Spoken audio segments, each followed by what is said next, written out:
Hello， 大家好，我係 Kathy。今集呢一條影片，我淨係想同大家分享一件事。呢一個底層邏輯，只要你正確掌握同埋運用，你會發覺你嘅顯化會突然之間快咗好多。可能你今日睇完呢一條片，晏晝就會突然之間有顯化。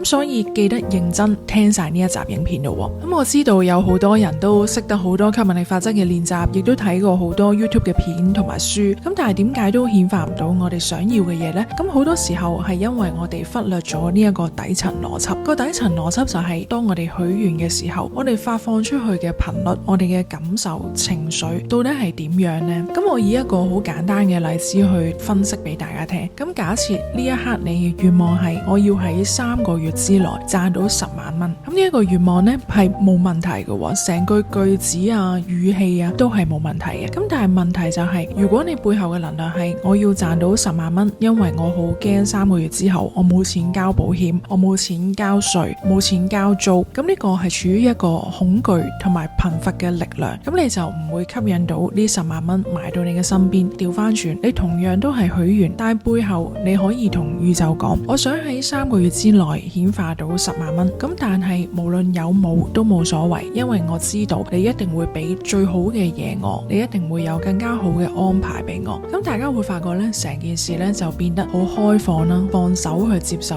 宇宙嘅安排。而當我哋放手鬆開嘅時候，你就會發覺好容易顯化到你想要嘅嘢。咁呢個亦都係點解好多時候我哋知道，當我哋放低咗一件事嘅時候，嗰樣嘢反而就會過嚟我哋嘅身邊。咁而我講呢一樣嘢呢，亦都唔係冇根據嘅。咁喺度呢，我好想引用聖經入面呢，曾經有一句經文呢都講咗呢一樣嘢噶。咁呢句經文就係耶穌喺被釘十字架之前嘅嗰一晚呢，佢曾經自己一個人喺客西馬尼園度向神禱告啦。咁耶穌就話，耶穌知道佢第二日會經歷一個重大嘅苦難啦，會被釘上十字架。佢就同神講，我父啊，倘若可行，求你叫這杯離開我，然而不要照我的意思，只要照你的意思。咁呢一句說話呢，其實係好完美咁樣去演繹咗乜嘢為之顯化同埋交託。耶穌其實都有佢人性嘅一部分，就係佢都會驚痛苦，佢都會驚俾人釘上十字架。但係最終雖然佢去禱告，但係禱告完之後，佢都會補一句，但係唔好照我嘅意思，照神你嘅意思。咁即係話佢知道神永遠有一個最好嘅安排俾佢。咁所以睇到呢一度嘅你呢，我想問下你，如果你想知道自己嘅願望到底係咪可以實現呢？我就會問你，假設呢一個願望真係冇實現，你願唔願意依然相信宇宙或者相信神嘅安排呢？你會唔會依然係對佢有100%嘅信任呢？如果會嘅話，你呢一個願望呢，成真嘅機會係非常之大。咁但係如果冇呢，咁就代表你呢個願望背後呢，仍然係充滿住恐懼、不安同埋心急。當我哋知道我哋背後嘅情緒係咩，咁我哋可以點樣去處理呢？我哋就係首先一定要去清理咗呢一啲感覺先。係因為我發覺呢，有好多人啦，都喺佢哋嘅能量好低啦，或者充滿恐懼、焦慮、不安嘅時候呢，佢去堅持做一啲顯化嘅功課，即係例如係肯定句啦、冥想許願啦，又或者寫願望清單啦。咁其實呢啲工具呢係完全冇錯嘅，但係其實佢唔應該喺我哋能量好低或者好唔信任嘅時候，一開始首先做呢一件事。如果你察覺到自己背後嘅情緒呢，你係應該要首先清理你嘅情緒，而唔係顯化嘅。係啦，咁我講多一次，就係當你能量好低嘅時候，其實你係應該將你嘅功課同埋你嘅練習集中喺清理，而唔係顯化。其實我自己呢都會有心急同埋不安嘅時候嘅。咁例如可能呢個月我收咗20個學生，咁但係下個月呢我得10個喎。咁其實明明呢我係唔需要擔憂金錢嘅，因為我而家嘅積蓄呢，就算我冇工作10年呢，都夠我去使用嘅。咁但係我哋就係會因為呢啲咁樣嘅落差呢，而去不安啦、焦慮啦。咁呢個時候呢，我就唔係許願話我好想今個月要多20個學生咁樣。咁我就會去許願我好想清理我嘅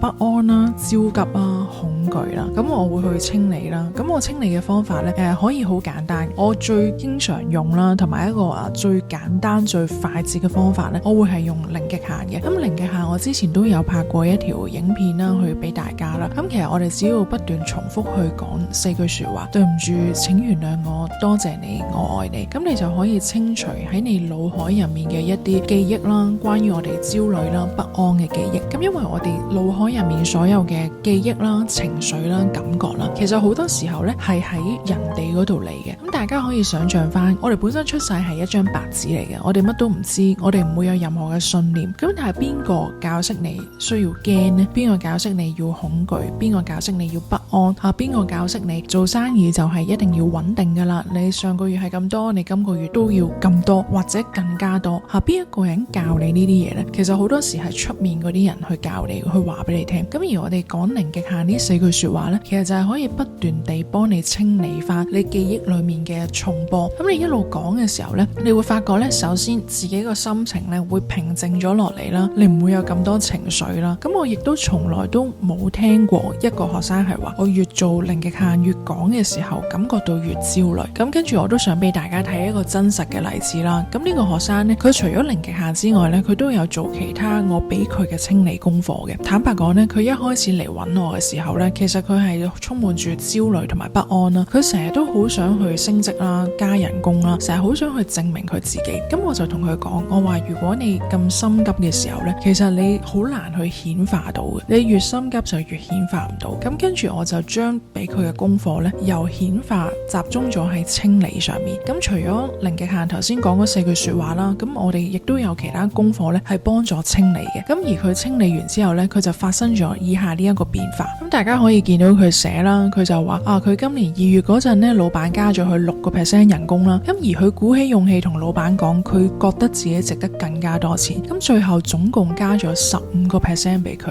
喺佢喺冇升職嘅情況下呢，都得到一個咁樣嘅升幅。咁而佢嘅股票呢，亦都無啦啦1日之內呢升咗15蚊。咁而佢 set 咗呢升20蚊就買，諗住都未必咁誇張。點知呢瞓醒覺呢，真係成功買到個股票，咁好開心啦！一瞓醒呢就賺到幾千蚊。咁而點解佢會有咁大嘅顯化呢？咁就係因為呢，佢不斷將個功課集中咗係清理佢對自己嘅唔自信啦，唔肯定自己嘅能力同埋價值。咁所以講到呢一度呢，我相信大家呢都非常之了解到底清理嘅重要性喺邊一度。咁而我哋點知自己有啲乜嘢需要去清理呢？咁好簡單，就係我哋要覺察自己生活上面嘅每一個念頭，每一個行動。因為我哋講緊吸引力法則呢，好多時候都係我哋嘅行動要同我哋想要嘅嘢對齊嘅。即係譬如我講一個好簡單嘅例子，就係如果呢一刻你係做生意嘅，你一方面喺度許願話我想今個月賺到20萬，咁但係另一方面呢，你每一日呢都喺度 check 住個手機，今日有冇單啊？今日有冇人入嚟啊？咁其實呢個動作已經話咗俾宇宙聽，你唔相信自己可以顯化到你所講嘅願望。咁另外就係如果感情上面嘅事情，如果呢一刻你係有個人唔覆你電話啦，唔覆你短信啦，跟住你不停咁樣去許願，我想去主動去揾我啦，咁你會發覺呢，你會越做越焦慮啦，咁對方呢亦都唔會揾你。呢個時候你要點做呢？咁我哋就係集中去清理我哋嘅焦慮啦、不安啦、緊張啦，我哋去注意到自己內心嘅情緒係乜嘢，然後去清理嗰一部分嘅情緒。